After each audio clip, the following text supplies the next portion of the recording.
बिस्मिल्लाहिर्रहमानिर्रहीम। मसारिफ़ ज़कात का मौजू चल रहा था। मसारिफ़ ज़कात में से आज का जो उन्वान है, मसारिफ़ ज़कात में से तमलीक शर्त होना, तो उस में से कुछ जुज़ियात की वजाहत आज की जाएगी कि ज़कात अदा होने के लिए मालिक बनाना शर्त है। मालिक बनाए बग़ैर ज़कात अदा नहीं हो सकती।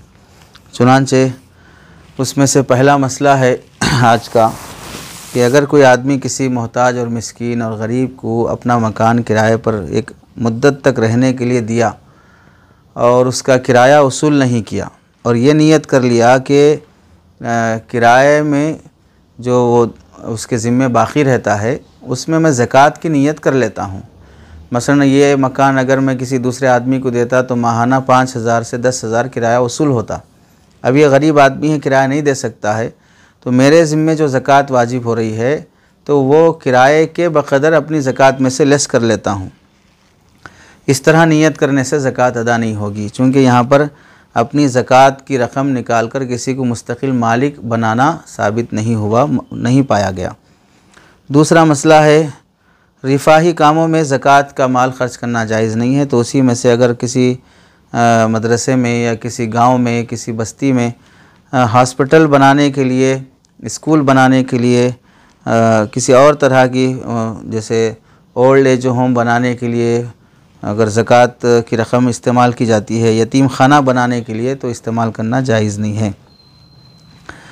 अलबत्ता अगर शदीद मजबूरी हो, वहाँ ऐसी जगह है कि वहाँ मस्जिद नहीं है, ऐसी जगह है कि वहाँ पर स्कूल नहीं है और कोई आदमी तैयार भी नहीं है और मुसलमान गुमराह हो रहे हों, ईसाइयों के चुंगल में फंस रहे हों, तो ऐसी शदीद मजबूरी की सूरत में तमलीक कराकर वहाँ पर बक़दर ज़रूरत तामीर वग़ैरह की काम किया जा सकता है। और ऐसे ही हॉस्पिटल में जो गरीब बीमार होते हैं, दवाइयों के मोहताज होते हैं, उनको दवाइयाँ ख़रीद कर दे दी जाए, वो उन दवाइयों को इस्तेमाल कर लें, इससे ज़कात अदा हो जाएगी। लेकिन अगर हॉस्पिटल में मालदार और साहिब इस्तिताअत मरीज़ हों और उनको दवाइयाँ दी जाएंगी तो फिर वो ज़कात अदा नहीं होगी। और तीसरा मसला है, मस्जिद या मदरसे का कोई मुकद्दमा और केस चल रहा हो जिसमें वकीलों को अदालत की फ़ीस और वग़ैरह में ख़र्च होते हों, तो उस मस्जिद पर नाजायज़ किसी ने कब्ज़ा कर लिया या झूठा केस डाल दिया या मदरसे पर झूठा केस लग गया, मदरसे को इस केस से छुड़ाने के लिए जो अखराजात लगते हैं उसमें अगर ज़कात की रक़म ख़र्च की जाती है तो ये ख़र्च करना जायज़ नहीं है, इससे ज़कात अदा नहीं होगी। इस मकसद के लिए अपनी इमदादी रक़म ख़र्च करना पड़ेगा। उम्मत को इन चीज़ों की, मदरसा मस्जिद वग़ैरह की हिफाजत करना, अपने दीनी शाइर की हिफाजत करना है, वो बहर सूरत अपने इमदादी माल से करना पड़ेगा। अगर कोई ऐसा मसला है कि भाई वहाँ पर कोई शख्स नहीं है जो दिलचस्पी ले सके और मस्जिद जो है गैरों के हवाले हो जाएगी या मदरसे पर क़ब्रस्तान पर गैरों का कब्ज़ा हो जाएगा, तो फिर उस सूरत में ज़कात की रक़म किसी गरीब को देकर उससे कहा जाएगा कि अपनी तरफ से तुम मदरसा मस्जिद के मुक़द्दमे में लगा दो, क़ब्रस्तान की हिफाजत में लगा दो। वो शख्स अपनी तरफ से लगा देता है तो फिर ज़कात अदा हो जाती है, वरना नहीं अदा होगी। चौथा मसला है कि मदारिस को ज़कात देना कैसा है। तो ये बात याद रखना चाहिए कि मदारिस को ज़कात देना दुगना सवाब रखता है। एक तो ज़कात देने का, दूसरा दीनी इल्म की हिफाजत और इशाअत में ताआवुन करने का। ये दो सवाब मिलते हैं, क्योंकि मदारिस से ही दीन की इशाअत भी होती है और दीन की हिफाजत भी होती है। जो लोग मदारिस से हटकर किसी और शोबे से दीन की हिफाजत और इशाअत का तसव्वुर करते हैं और ऐसा कहते हैं कि हिदायत सिर्फ़ अल्लाह ने इसी काम में रखी है, हिदायत सिर्फ़ अल्लाह ने दावत ही में रखी है, हिदायत सिर्फ़ फ़लाँ काम से ही होती है, वो गलत कहते हैं, झूठ कहते हैं, जहालत पर मबनी बात करते हैं। अल्लाह ने हिदायत के मुख्तलिफ़ रास्ते रखे हैं, अलबत्ता हिफाजत दीन का काम जो मदारिस करते हैं वो किसी और शोबे से होना नामुमकिन है। इसी वास्ते फ़ुक़हा ने लिखा है कि तसद्दुक़ अलल फ़क़ीर आलिमी अफ़ज़ल मिन तसद्दुक़ अलल जाहिल। जाहिल पर खैरात और सदक़ा और ताउन करने से आलिम जो गरीब है उस पर सदक़ा करना ज़्यादा अफ़ज़ल है। फ़तावा आलमगीरी में 500 उलमा ने मिलकर जो किताब लिखी है फ़तावा आलमगीरी, उसमें ये इबारत लिखी हुई है। और पांचवा मसला है जिसे समझाने की बात की गई थी कि तमलीक किसे कहते हैं और हीला तमलीक क्या है। उसकी वजाहत यह है कि ज़कात की अदायगी के लिए गरीब आदमी को जो मुस्तहिक़ ज़कात होता है उसे मालिक बनाना शर्त है। और जहाँ मालिक बनाना नहीं पाया जाता, तमलीक नहीं पाई जाती। मसलन ये कि अब हम अपने ज़कात के पैसे से कब्रस्तान बनाना चाह रहे हैं, ज़कात के पैसे से मस्जिद बनाना चाह रहे हैं, ज़कात के पैसे से मदरसा, हॉस्पिटल, यतीम खाना बनाना चाह रहे हैं, तो हाँ, मस्जिद का मालिक कौन है? कोई मालिक नहीं है, अल्लाह मालिक है उसका। वो किसी की ज़ाती प्रॉपर्टी नहीं हो सकती मस्जिद। तो अब मस्जिद में ज़कात लगाएंगे तो मस्जिद में किसी को हम मालिक नहीं बना सके। तो ये चीज़ें ऐसी हैं जहाँ पर मालिक बनाना पाया ही नहीं जा सकता है, तो अब ज़कात की अदायगी वहाँ पर दुरुस्त नहीं होगी। तो मसला यही है कि ऐसे मौके पर अगर मजबूरी हो कि हमको मस्जिद में या नहीं तो मदरसे की तामीर में और रिफाही कामों में लगाना होता हो, तो वहाँ पर तमलीक का रास्ता इख्तियार किया जाएगा। तमलीक कहते किसे हैं? तमलीक कहते हैं कि किसी मोहताज आदमी को रकम दे दी जाए और वो रकम का वो मालिक बन जाए। मालिक बनने के बाद अपनी तरफ से वो किसी ज़रूरत के काम में जहाँ पर हम चाहते हैं वहाँ पर ख़र्च करे। तमलीक के सिलसिले में एक बात याद रखना चाहिए कि ये जो हीला है असल कानून का दर्जा नहीं है, यानी जहाँ पर भी समझ में नहीं आया वहाँ पर तमलीक करा दो। जहाँ पर हमको ख़र्च करना है और वो मसरफ़ ज़कात नहीं है वहाँ पर तमलीक करा दो। तमलीक असल कायदा नहीं है, बल्कि वाकई ज़रूरत की तकमील, कानून के हुदूद की हिफाजत के लिए ये हीला तमलीक इख्तियार करना की जो इजाज़त है वो मजबूरी के दर्जे में है। यानी कोई ऐसा काम है जिसका करना बहुत ज़रूरी है और वहाँ पर ज़कात की मद के अलावा कोई दूसरी मद नहीं मिल रही है और वो मसरफ़ ऐसा है कि वो मसरफ़ ज़कात नहीं है, तो मजबूरी की सूरत में तमलीक का रास्ता इख्तियार किया जाएगा। वरना ये इस हीले के बारे में बुनियादी उसूल जो याद रखना चाहिए, जो हीला जिसे भी कहा जाता है उसका मंशा ये होता है शरीयत की तकमील की जाए। हीला कहते हैं ऐसा रास्ता जिससे शरीयत की तकमील की जाए, तो बिला कराहत इसकी ये चीज़ दुरुस्त होती है। और अगर शरीयत की तकमील करना ना होता हो बल्कि शरीयत में तब्दीली लाजिम आती हो, हुक्म बदलना लाजिम आता हो, तो फिर उस सूरत में ये दुरुस्त नहीं है। मकासिद शरीयत को नज़रअंदाज करके अगर हीला किया जाए तो ऐसा हीला सख्त मकरूह होता है। मसलन एक मिसाल उसकी कि अगर कोई शख्स है कि उसके अपने ऊपर ज़कात के उजूब को साख़ित करने के लिए वह हीला करता है। क्या हीला करता है? मिसाल के तौर पर 1 साल गुज़रने पर ज़कात वाजिब होती है। अब मसलन 1 साल होने से पहले इसने क्या किया, अपना पूरा माल उठा के बीवी को दे दिया। 11 महीने होते ही बीवी को दे दिया और ये कहा कि मैं खाली हूँ, मेरे पास कुछ भी नहीं है। अब बीवी मालिक बनी, वो अपने पास माल रखी और जब जब ज़रूरत पड़ती है बीवी से भीख मांग के अपने काम निकाल रहा है। और उधर 11 महीने होने को आए, 12वां महीना शुरू होने से पहले उधर से बीवी क्या कर रही, शोहर को दे दे रही कि अब मुझे नहीं चाहिए माल, तुम रख लो। अब फिर जब बीवी की ज़रूरत होती है तो बीवी उससे भीख मांग कर या शोहर अपनी तरफ से खर्च करके दोनों अपना काम निकाल रहे हैं।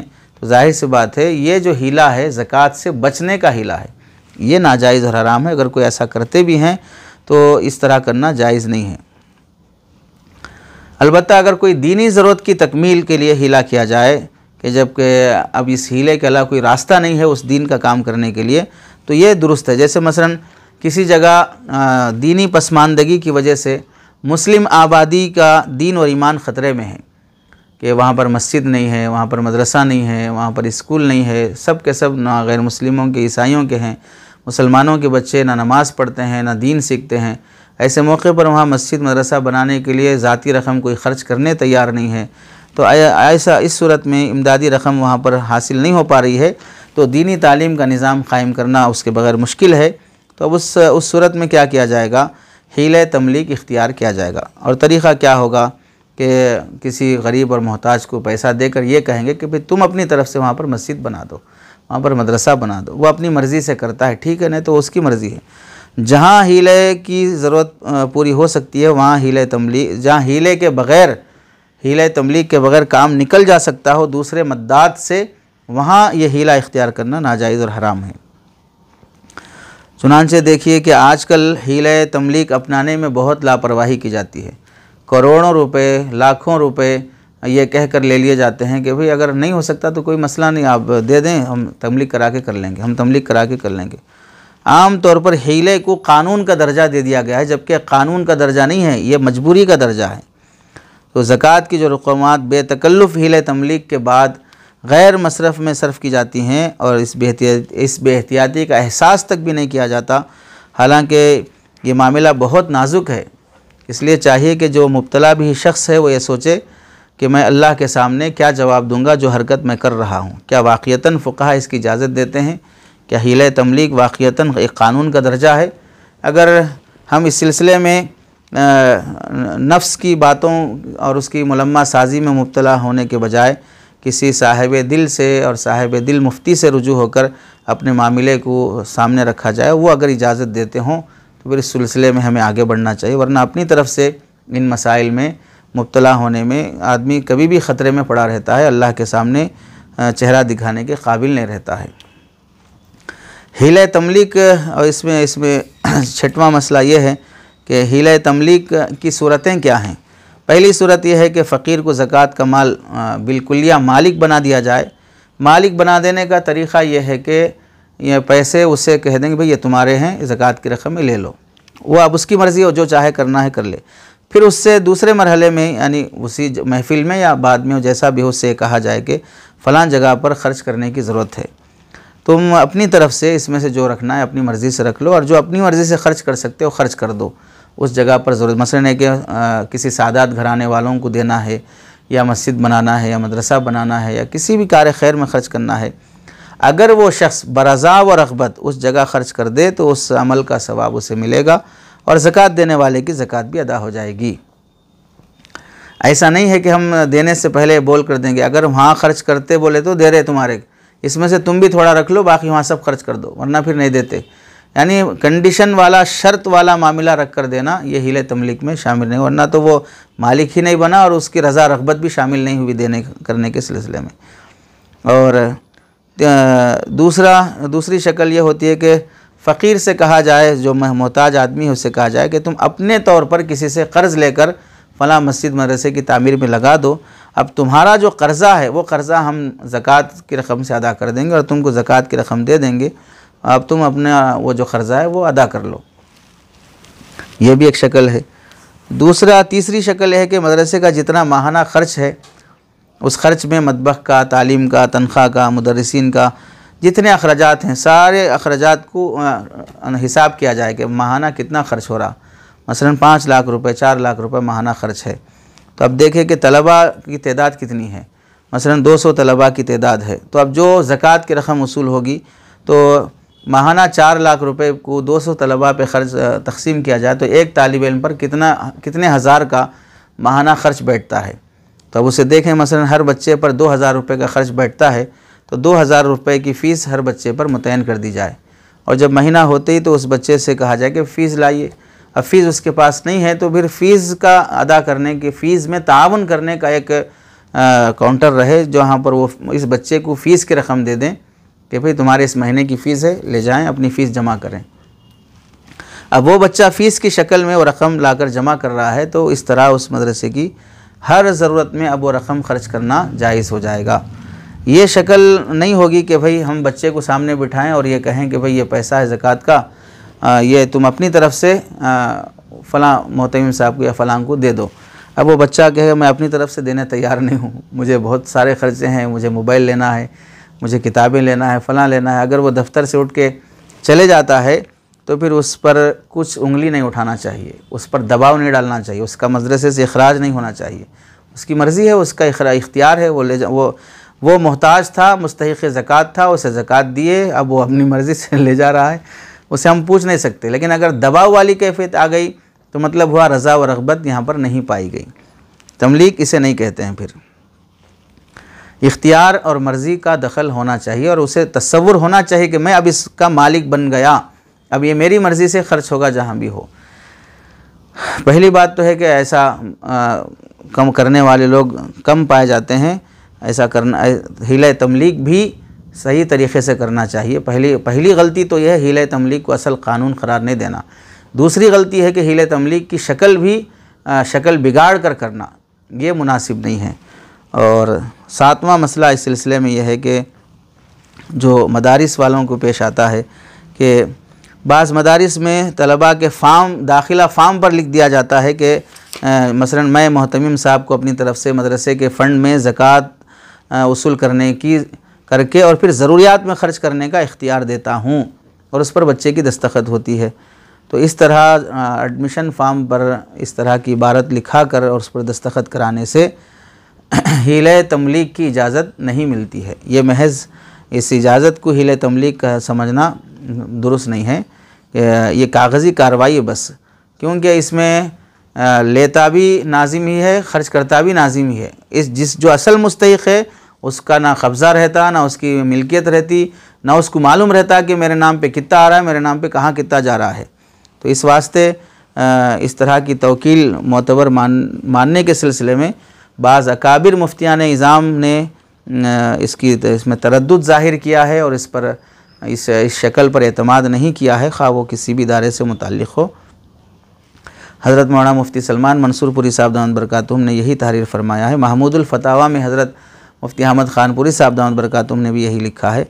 अलबत्ता इस सिलसिले में एक काम ये हो सकता है कि हर तालिब इल्म के नाम बैंक का मदरसे में अलग अलग अकाउंट खोल दिया जाए और जो ज़कात की रकम है पहले उस बच्चे के अकाउंट में मुंतकिल हो, फिर उसमें से ख़ुद तसर्रुफ़ करने का भी वो मजाज़ रहे कि भाई उसको अपने मदरसे के नाम से जो अकाउंट खुला है उस बच्चे के नाम पे वो अपने अकाउंट से जितना चाहे निकाल ले, खर्च भी कर सकता है।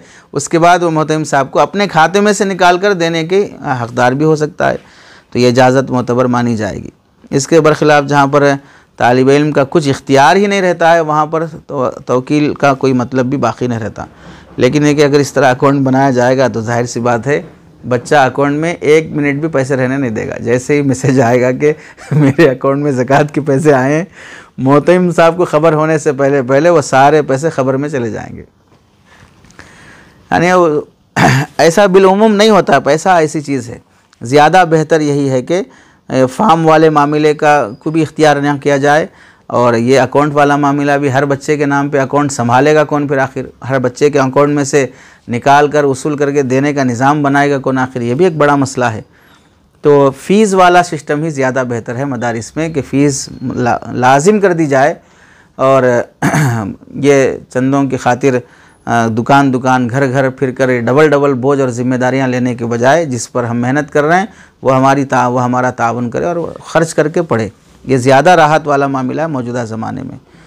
नहीं हो सकता तो फ़ीस के पैसे नहीं हो सकते तो ज़कात की रकम से फ़ीस अदा करे। 8वां मसला है कि मदरसे के मोहतमिम साहब किसके वकील होते हैं। वो बच्चों की तरफ से ज़कात वसूल करने के वकील होते हैं या आवाम की तरफ से उनकी ज़कात बच्चों तक पहुँचाने के वकील होते हैं। वकालत किस तरफ से होती है इनकी। तो असल में मदरसे के मोहतमिम साहब चंदा दहिंदगान के वकील होते हैं। वो उस चंदे की रकम को मसरफ़ में ख़र्च करने की तरफ से वकील बनाए जाते हैं। अलबत्ता बाज़ अकाबिर ने बाज़ ख़ास मसाइल में मिन वजहिन तलबा और मदरसे का भी वकील माना है। इस बिना पर मोहतमिम साहब के कब्ज़े में आते ही गोया के मतलब ये होगा कि ज़कात देने वालों की ज़कात की अदायगी मोतबर हो गई, यानी अदा हो गई। वो अब वो फिर वो जहाँ तक वो वकील वो फिर उस ज़कात को ले जाके जब तक ख़र्च नहीं करेगा उस वक्त तक ज़कात अदा नहीं होगी, मौकूफ़ रहेगी, ऐसा नहीं है। बल्कि वो इधर से ज़कात लेने का वकील है, इधर ज़कात देने का वकील है, तो गोया के दोनों तरफ से वकालत पाएगी और ज़कात अदा होने का सवाब मिल जाएगा। अलबत्ता बाद में वो सही जगह पर ख़र्च भी करेंगे। अगर झूठे हों मक्कार हों तो फिर ऐसी सूरत में हमें देने से पहले ही सोच लेना चाहिए कि कैसे आदमी के हाथ में दे रहे हैं। 9वां मसला यह है कि जिस मदरसे में ज़कात के मसारिफ़ ना पाए जाते हों वो मदरसा अगर पेशगी ज़कात की रकम वसूल करके रख लेता है तो फिर नाजायज़ है। अफसोस की बात है कि बाज़ जगहों पर ऐसा भी नाकाबिल नागुफ्ता भी और बहुत शर्म की बात पेश आती है कि मकतब के लोग भी ज़कात की रकम वसूल करते हैं, जबकि वहाँ पर ज़कात का मसरफ़ ही नहीं है। और उससे ज़्यादा नामुनासिब बात यह है कि जिस मदरसे में दारुल इक़ामा ही नहीं है, बच्चे हॉस्टल से पढ़ते ही नहीं हैं, वहाँ पर आते हैं और चले जाते हैं, वहाँ पर भी ज़कात वसूल की जाती है और उसे सही तमलीग भी नहीं कराई जाती। ये सब नामुनासिब बात है। शरीयत की हिफाजत के जो इदारे हैं वहाँ पर शरीयत महफूज ना रहेगी तो फिर कहाँ महफूज रहेगी। और 10वां मसला यह है कि मक़रूज़ के क़र्ज़ को माफ़ करने से ज़कात अदा नहीं होगी। यानी मतलब यह है कि अगर कोई आदमी हमको क़र्ज़ देना है पैसा और वो नहीं दे रहा है तो हमने ये समझा कि हमें 25,000 देना है और मेरे ज़िम्मे जो ज़कात है मैं वो 25,000 को अपनी ज़कात समझ लेता हूँ और इस पर से क़र्ज़ माफ़ कर देता हूँ, इससे ज़कात अदा नहीं होगी। बल्कि उससे एक तरीक़ा ये होगा कि अपनी ज़कात की रकम उस मक़रूज़ को दे और उससे ये कहे कि भाई मेरी ये ज़कात है, ले लो, और आप मुझे जो 25,000 रुपये क़र्ज़ा हैं वो मेरा क़र्ज़ा वापस करो, और फिर वापस उससे अपना क़र्ज़ा वसूल कर लें। इससे ज़कात भी अदा हो जाएगी, उसका क़र्ज़ा भी माफ़ हो जाएगा। हम उसको ज़कात की रकम देने के बाद वो ले ले और फिर उसके बाद क़र्ज़ा जब हम पूछे तो कहे मैं नहीं दूंगा, बाद में दूंगा, अब मुझे ज़रूरत है, आपकी ज़कात थी, ज़कात अदा होगी, क़र्ज़े के मामले को इसमें क्यों जोड़ रहे हो, अब मुझे ज़रूरत है इस पैसे की, मैं बाद में दूंगा। अगर वो इस तरह कहे तो आप उसे जूते मार कर भी ज़कात अपने क़र्ज़े की रकम वसूल कर सकते हैं। दरवाज़ा बंद करके हाथ पर बांध कर उससे अगर वो रकम फिर वापस ले ली जाती है तो भी अपनी ज़कात अदा हो जाएगी और अपना क़र्ज़ा वसूल हो जाएगा। यहाँ इस तरह की गुंजाइश नहीं है कि वो अपनी मर्ज़ी से क़र्ज़ा वापस करे। क़र्ज़ा वापस करने में मर्ज़ी नहीं चलेगी, हक़ है, लौटाना ही पड़ेगा। और 11वां मसला इस सिलसिले में यह है कि ज़कात की रकम हज में लगाना जायज़ है या नहीं है। यानी अगर कोई शख्स अपनी ज़ाती ज़कात की रकम ख़ुद अपने हज फ़र्ज़ या नफिल में ख़र्च करना चाहे, जायज़ नहीं है, इससे उसकी ज़कात अदा नहीं हो सकती। और अपने ज़कात की रकम से किसी और आदमी को हज कराना चाह रहा है और उससे उम्रा कराना चाह रहा है तो ये भी दुरुस्त नहीं है, बल्कि होना यह चाहिए कि गरीब की ज़रूरत पूरी करने में ख़र्च की जाए। ज़रूरत हज नहीं है, ज़रूरत उम्रे नहीं है, ज़रूरत आदमी की पेट और गुजारे और फ़ाक़े के मसले हैं। और अगर किसी गरीब मुस्तहिक़ को ज़कात की रकम देने के बाद वो उस रकम से ख़ुद उम्रा कर लेता है या हज कर लेता है तो उसकी मर्ज़ी है, लेकिन ज़कात के पैसे से हज उम्रे का ट्रैवल्स और भेजने का निज़ाम नहीं बनाना चाहिए। 12वां मसला है कि अगर कोई आदमी अपने पास माल ज़्यादा है समझकर ज़्यादा माल की ज़कात निकाल दिया, बाद में जब बैठकर हिसाब लगाया तो पता चला कि माल तो इतना नहीं है जितनी मैंने ज़कात निकाली। मसलन किसी आदमी ने अपने पास ये समझा कि मेरे पास 20 लाख है, 20 लाख की ज़कात कितनी होती है हिसाब करके वो ज़कात निकाल दिया। बाद में जब बैठा हिसाबात करा तो पता चला कि वो 10 लाख का ही मालिक है, 20 लाख का तो नहीं है वो। तो अब ये ख्याल कर रहा है कि भाई 10 लाख के इस साल की ज़कात और इसी 10 लाख की अगले साल की भी ज़कात की मैं नियत कर लेता हूँ, तो फिर फ़ुक़हा लिखते हैं कि ये नियत दुरुस्त है, इसकी 2 साल की ज़कात शुमार कर ली जाएगी।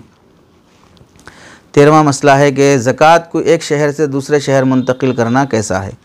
यानी मसलन है कि हमारी ज़कात मसलन हैदराबाद से हटकर हम किसी और दूसरे शहर में, दिल्ली की मुंबई की ज़कात किसी और शहर में, गुजरात की ज़कात किसी और शहर में, हत्ता कि दूसरे मुल्कों की ज़कात किसी और मुल्क में मुंतकिल करना चाहे तो बेहतर तो इस सिलसिले में यही है कि हर शहर वाले अपनी ज़कात अपने शहर के फ़ुक़रा, मसाकीन, मुस्तहिक़ीन, मदारिस वग़ैरह पर ख़र्च करें।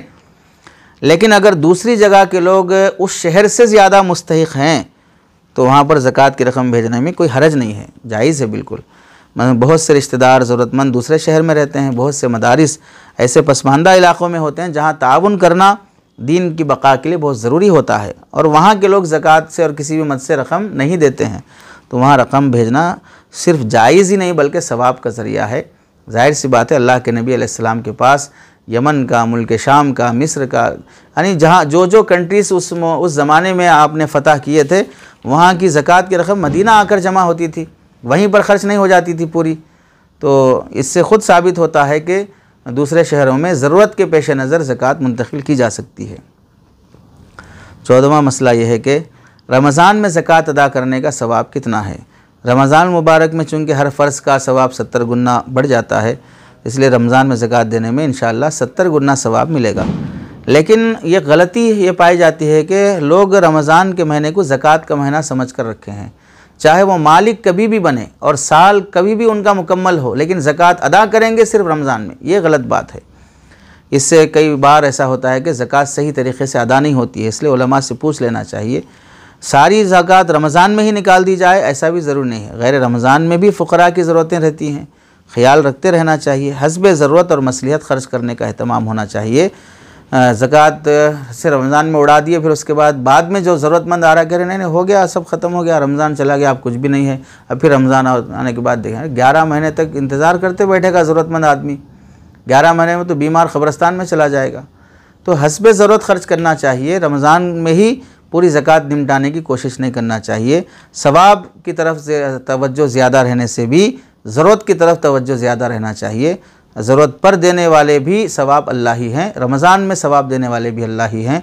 जो अल्लाह रमज़ान में ज़्यादा सवाब देते हैं वो ज़रूरतमंद की ज़रूरत देखकर गैर रमज़ान में ख़र्च करने पर भी ज़्यादा सवाब देते हैं, उनके पास सवाब की कमी नहीं है। 15वां मसला है कि अगर खुदा न खास्ता ज़कात की रकम अलग करके रखी हुई थी और चोरी हो गई या किसी तरह ज़ाय हो गई और तो ज़कात अदा नहीं होगी, बल्कि दोबारा उसे अदा करना पड़ेगा, इसलिए कि ज़कात मसरफ़ में भी ख़र्च नहीं हुई और तमलीक भी पाई नहीं गई, यानी मालिक भी नहीं बनाया गया। इस वास्ते चोरी हो जाने वाले माल की ज़कात अलहदा अदा करनी पड़ेगी। जैसे बैंक से हैक हो गया, अकाउंट हैक कर लिया किसी ने, OTP बोलकर हैक कर लिया, लिंक भिजाकर हैक कर लिया और अकाउंट से पैसे खाली कर लिया, और वो पैसे अकाउंट में ज़कात के वास्ते रखे हुए थे, तो अब जब चोरी हो गए तो इससे ज़कात अदा नहीं होगी, अलग से पैसे निकाल कर ज़कात अदा करना पड़ेगा। ये 15 मसाइल थे जो ज़रूरत के दर्जे के थे। इसमें तमलीक और हिले तमलीक वगैरह की भी अच्छी खासी वजाहत आई है। इन मसाइल की रियायत के साथ ज़कात निकालने का अहतमाम हो और उलमा से पूछ कर ज़कात निकालने का अहतमाम हिसाब लगा कर किया जाए और सही मसरफ़ में ख़र्च किया जाए।